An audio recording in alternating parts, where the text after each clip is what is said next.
What are the crucial issues for countries and companies to address in order to improve the state of the world in 2010? There has been so much that has occurred in the state of the world and so many forces that are pushing on this challenges that occur between companies and themselves, companies and countries, and the whole notion of globalization. And because of these forces, it's becoming so much more complex to solve these issues. And I think one of the big things to do is to actually get some of these issues on the table. For example, globalization and the want, in some cases, for protectionism are at odds with one another. Companies, by definition, so many of them here in attendance at the World Economic Forum, are global companies, sitting in a country that really has governance only over that country.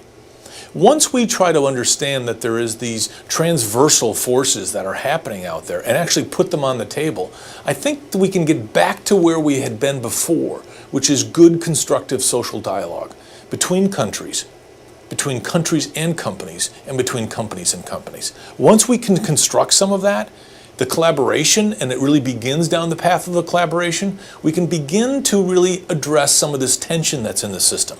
Because right now, based on what we went through in 2009, the tension's too great.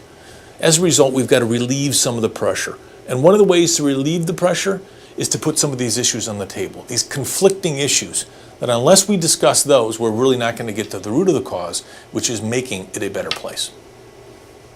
What do you think will be the role of women in rethinking, redesigning, and rebuilding the economy? Where we are and where we've come from in 2009 really puts us at an inflection point for women entering and really becoming a major part of the solution in getting us out of where we are now and into a greater economic growth. When you look at some of the statistics, it's very compelling to look at the number of university students that are graduating that are women, number of undergraduates that are women, number of K through 12. It does not match up with what you see in the workforce. As a result, it is a massive untapped talent pool waiting to contribute to making the world better and making businesses better. Various countries have different kinds of histories associated with that. When you look at our own company, where we have 40% of our executive management team is women, 70% of our entire company are women. What we've been able to do is really look at where's the talent, where's the capabilities that we need, and draw from that pool of people. And I think what we have been able to see is that our company makes better decisions, more balanced, stronger decisions that actually have a longer sustainable view to them. So we can look at it from kind of a case of one and say that it's been very successful. When we move into 2010 and 11, the role of women in this recovery and the role of women in the future economies of the world will be much greater and must be much greater based on the demographics and some of the talent mismatch that occurs. So I really think that right now is a time to really catapult forward and really make the right moves, both in government and in businesses, to have women play a larger role in the success of the future. Given the current economic environment and the dramatic increase in unemployment, what issues need to be addressed to strengthen global and local labor markets? We really are at a very critical point, because what we have seen in almost all geographies, with maybe the exception of some of the very fast growing emerging markets, is a real decline in the employment numbers, which is really putting a lot of people in a dislocated environment where their skills and past skills may not be useful when they go into this new economy. And I don't mean that the economies are changing that dramatically, but we are seeing industries that are restructuring, and we're seeing companies that are restructuring, which is putting a tremendous amount of pressure on the talent and the way companies are looking for talent. So we've got an issue of talent mismatch, where the person's skills, the individual skills, and what the companies are looking for may not be matched up. So there clearly is a role for companies to be much more active in developing people and making clear what they need from people. That's where governments can also step in and say that I can fund technical schools, I can fund the kind of education and training programs that companies are looking for. And of course the individual plays a great role in this as well. And they have so much at their disposal when it comes to technology. The use of social networks, the use of online training, the use of finding what's available in the world, whether it be the job description that you might work for you, or the kind of company that may work. So in other words, you have the ability to be much more mobile than in the past. So this future, when we look at 2010 and 2011, it really is about getting that individual connected with the right jobs. Of course, it's about job creation, which is the unencumbered growth that companies need. They don't need to be burdened with the things that do not apply to their business. So that's a major thing. But then the individuals matching up with that company are also critical. So when you look at really what are the core issues, the issues are very dramatic. How do you get people back to work? How do you make sure that that talent that is out there now does not become antiquated? And the way to do that is to make sure that there are bridges to employment, short-term bridges and the ability to get different kinds of exposure into it, and also have the help from governments and companies in stepping up and making sure that there's training available and mentorship available. What are the actions that business and global leaders must undertake to create an effective corporate values framework?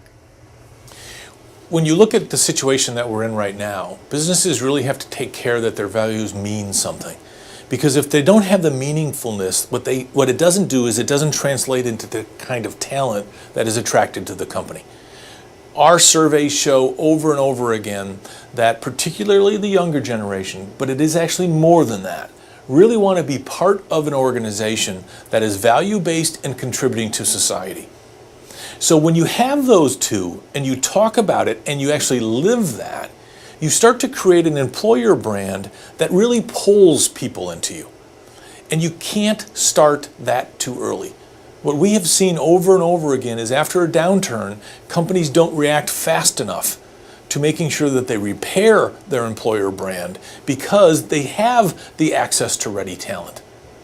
But that talent is going to be soaked up much faster than what it was before. And I'm differentiating talent and number of people because you really have a talent mismatch that's occurring now. So you may have the number of people that are unemployed that you might be able to grab and pull in. You don't have enough of the ready talent that you need. And in fact, what we would surmise and really come down to some deep conclusions on is that access to capital was the way companies grew in the future, and that still is important, but it's access to talent. It's talentism that is going to drive the competitiveness of companies and drive that ability to really move their companies forward in a sustainable way.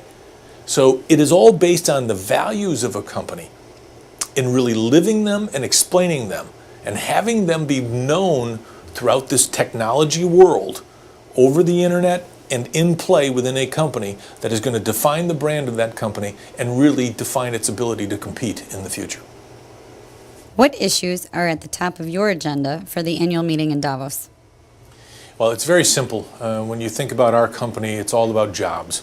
It's all about people, their abilities, and their talent and the jobs. So on our agenda is to make sure that we don't put false barriers in front of there. That what we're not doing is creating overregulation or underregulation. That also at the same time, companies are recognizing their role in that. So when you really look at the future of the workforce, where it's going, and all of the forces on the future of the workforce, our agenda is simple. Is to make sure that companies are aware of what's in front of them, to make sure that governments are aware of what challenges they may be placing on companies or individuals, kind of in unintended consequences. So we want to raise the awareness of that. And we also want to make sure that people understand, and companies and governments understand, there's this marvelous platform called technology. Whether it be through the role of social networks, whether it be through the role of online education, online training, online job finding. All of these things are out there. And our view is that these are some of the most critical issues that we face right now to make sure that we don't put any kind of barriers in the way of creating an environment where the talent can be used and people can really be put back to work to create a more vibrant society. It is that simple. So we really have a mix of commercial responsibility and social responsibility. And when we combine those two, you really get the essence of manpower.